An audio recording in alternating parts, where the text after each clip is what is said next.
Doraemon और Pokemon की video के बाद हम लेकर आ चुके हैं शिनचैन पर एक फुल डॉक्यूमेंट्री वीडियो। आज के इस वीडियो में आपको शिनचैन से रिलेटेड सारी बातें जानने को मिलने वाली है कि आखिरकार शिनचैन को किसने बनाया था और इसको बनाने का आइडिया कहां से आया था। शिनचैन की मांगा से लेकर एनिमे तक की कहानी, जापान से लेकर इंडिया तक की कहानी, इस वीडियो में आपको शिनचैन से रिलेटेड सारी बातें जानने को मिलने वाली है। और साथ ही साथ आपको ये भी जानने को मिलेगा कि आखिरकार क्यों इंडिया में शिनचैन को बैन कर दिया गया था। तो वीडियो में बने रहिए मेरे साथ। बिना टाइम वेस्ट किए शुरू करते हैं आज के इस नॉस्टैल्जिक एपिसोड को।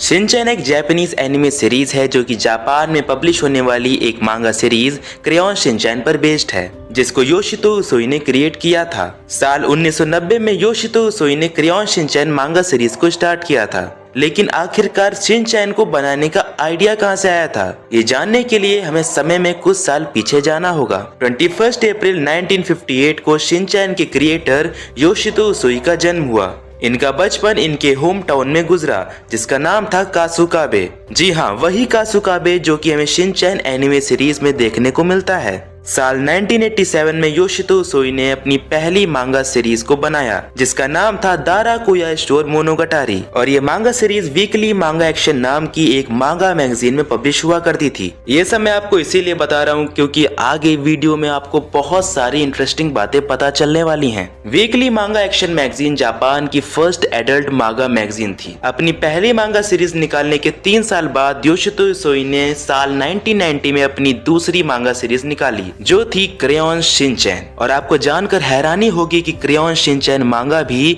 वीकली मांगा एक्शन मैगजीन में पब्लिश हुआ करती थी। बेसिकली शिनचैन बनाया ही एडल्ट्स के लिए गया था, और ये बात आपने भी शिनचैन देखते हुए कई बार रियलाइज की होगी। बात तो सही है। शिनचैन कैरेक्टर को बनाने का आइडिया योशितो उसोई को उनकी पहली मांगा सीरीज दाराकुया स्टोर मोनोगाटारी के एक कैरेक्टर शिनोसुके निकाइडो से आया था।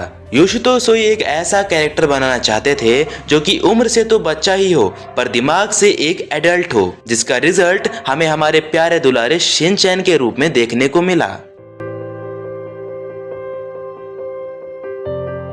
क्रेयॉन शिनचैन की मांगा सीरीज साल 1990 से लेकर साल 2010 तक पब्लिश हुई। क्रेयॉन शिनचैन मांगा सीरीज का लास्ट एडिशन फरवरी 2010 में पब्लिश हुआ। साल 2010 में क्रेयॉन शिनचैन मांगा सीरीज को एंड कर दिया गया क्योंकि सितंबर 2009 में योशितो उसोई की मृत्यु हो गई थी और उनके द्वारा लिखी गई मांगा सीरीज की स्टोरी फरवरी 2010 तक ही पब्लिश हो पाई। लेकिन साल 2010 में क्रेयॉन शिनचैन की एक नई मांगा सीरीज निकाली गई, जिसे योशितो उसोई की टीम के द्वारा बनाया गया था, और इस नई मांगा सीरीज को न्यू क्रेयॉन शिनचैन टाइटल के साथ पब्लिश किया गया, जो आज भी जापान में पब्लिश होती रहती है। साल 1990 में जब क्रेयॉन शिनचैन मांगा सीरीज पहली बार रिलीज हुई तो उसे बहुत ज्यादा पसंद किया गया। भले ही इसे एडल्ट्स के लिए बनाया गया था, लेकिन इसे बड़ों के साथ साथ बच्चों ने भी काफी ज्यादा पसंद किया, जिसके सिर्फ 2 साल बाद ही इसकी एक एनिमे सीरीज बना दी गई। क्रेयॉन शिनचैन की एनिमे सीरीज को बनाने का काम शिन इयाई एनिमेशन कंपनी ने किया। ये वही कंपनी है जो डोरेमोन जैसे कई सारे एनिमे को प्रोड्यूस करने का काम करती है। और अगर अभी तक आपने डोरेमोन वाली वीडियो नहीं देखी है तो लिंक डिस्क्रिप्शन में मिल जाएगी, जाकर जरूर देखिएगा। क्रेयॉन शिनचैन की एनिमे सीरीज को शिनचैन टाइटल के साथ जापान के टीवी आसाई नाम के चैनल पर टेलीकास्ट करना शुरू किया गया, और टीवी पर आते ही ये लोगों के बीच बहुत ज्यादा पॉपुलर हो गई। बड़ों से लेकर बच्चों तक ने इसे खूब पसंद किया। आज भी टीवी आसाई शिनचैन को ब्रॉडकास्ट कर रही है और वहां के लोग उसे प्यार दे रहे हैं।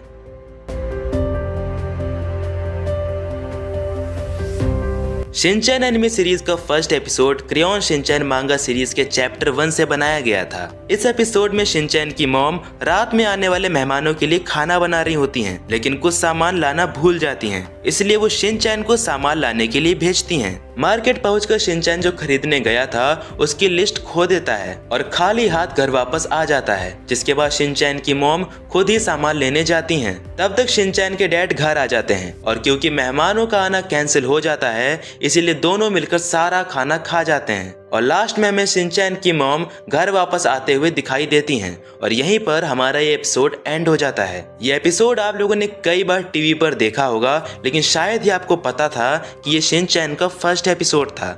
जैसा कि मैंने आपको डोरेमोन वाली वीडियो में बताया था कि डोरेमोन का कोई लास्ट एपिसोड नहीं बना था, लेकिन कई सारी फैन मेड थ्योरीज थी जिन पर मैंने अलग से वीडियो बनाकर आपको बताया था। वैसे ही शिनचैन का भी ओरिजिनली कोई भी लास्ट एपिसोड नहीं लिखा गया है, लेकिन कई सारी थ्योरीज हैं जिन पर हम अलग से वीडियो बनाकर डिस्कस करेंगे।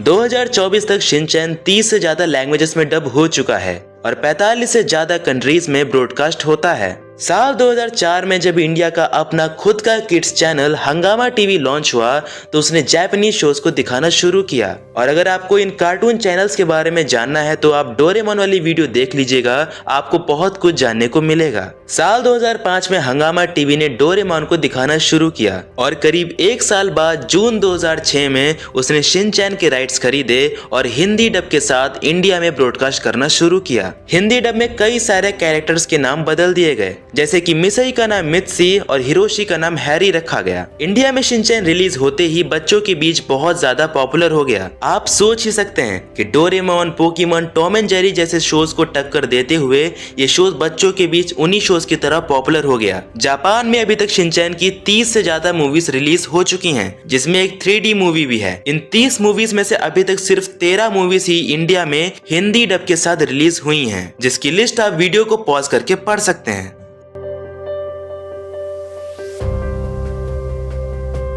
जैसा कि मैंने आपको वीडियो की स्टार्टिंग में ही बताया था कि शिनचैन की मांगा को एडल्ट्स के लिए बनाया गया था और सिमिलर ही एनिमे सीरीज को भी बड़ों के लिए ही बनाया गया। साल 2006 में जब शिनचैन इंडिया में रिलीज हुआ तो उसे बिना किसी सेंसर और कट के एडल्ट सीन के साथ ही दिखाया गया, जिस वजह से इसके रिलीज होने के 2 साल बाद साल 2008 में पेरेंट्स इसके खिलाफ कंप्लेंट करने लग गए कि शिनचैन को देखकर उनके बच्चे गलत चीजें सीख रहे हैं। उस समय कंप्लेंट्स इतने बड़े लेवल पर आई कि ministry of information and broadcasting ने शिनचैन को हैवी न्यूडिटी और एडल्ट जोक की वजह से अक्टूबर 2008 में बैन कर दिया। लेकिन मुझे पता नहीं शिनचैन के फैंस ने उस समय क्या यूनिटी दिखाई कि मात्र 5 महीने के बाद ही मिनिस्ट्री ने शिनचैन पर से बैन हटा दिया और इसे एडल्ट सीन को कट करने के और एडल्ट जोक को रिप्लेस करने के ऑर्डर्स दिए, जिसके बाद शिनचैन को न्यू हिंदी डबिंग के साथ मार्च 2009 से हंगामा टीवी पर ब्रॉडकास्ट करना शुरू किया गया।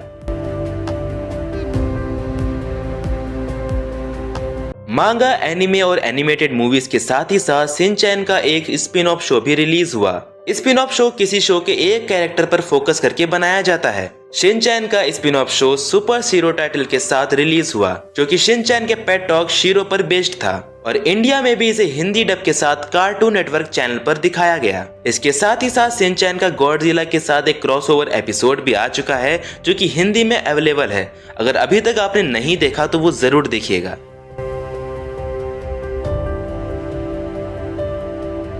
बात करें शिनचैन की हिंदी डबिंग की तो साल 2006 से साल 2010 तक शिनचैन को अपनी आवाज देने का काम किया आकाश आहूजा ने, लेकिन बढ़ती उम्र के साथ साथ उनकी आवाज में भी चेंज आ गया, जिस वजह से उन्हें रिप्लेस करना पड़ा। जिसके बाद साल 2021 तक शिनचैन को अपनी आवाज दी आकांक्षा शर्मा ने। और यहाँ पर मैं एक फन फैक्ट भी बता दूं, आकाश आहूजा और आकांक्षा शर्मा ने शिनचैन के साथ साथ नोबिता को भी अपनी आवाज देने का काम किया है। हिमावारी, मसाओ, योशिनागा मैम और कजामा जैसे कई सारे कैरेक्टर्स को अपनी आवाज देने का काम किया पारुल भटनागर ने। शुरुआती एपिसोड्स में शिनचैन की मोम मित्सी को आवाज देने का काम किया गीता वर्मा ने। उनके बाद कुछ समय के लिए पल्लवी भारती ने भी मित्सी को अपनी आवाज दी। हैरी, प्रिंसिपल्स और एक्शन कामेन जैसे कई सारे कैरेक्टर्स को गौरव मरवाहा ने अपनी आवाज दी। वहीं नैनी और मसाई को अपनी आवाज सोनल कौशल ने दी और बोचैन को आवाज देने का काम आकांक्षा शर्मा ने किया। इस वीडियो के लिए बस इतना ही। अगर आपको वीडियो अच्छा लगा है तो लाइक करिएगा, शेयर कीजिएगा अपने दोस्तों में, और अगर अभी तक आपने चैनल को सब्सक्राइब नहीं किया है तो सब्सक्राइब करके सपोर्ट जरूर करिएगा। और अगला वीडियो कौन से शो पर चाहिए ये कमेंट में बताना मत भूलिएगा। बाकी अपना बचपन याद करने के लिए जुड़ जाइए हमारे साथ, सब्सक्राइब कर लीजिए अपना चैनल, बेल नोटिफिकेशन ऑन कर लीजिए। मैं मिलता हूँ नेक्स्ट वीडियो के साथ, तब तक के लिए बाय, जय हिंद।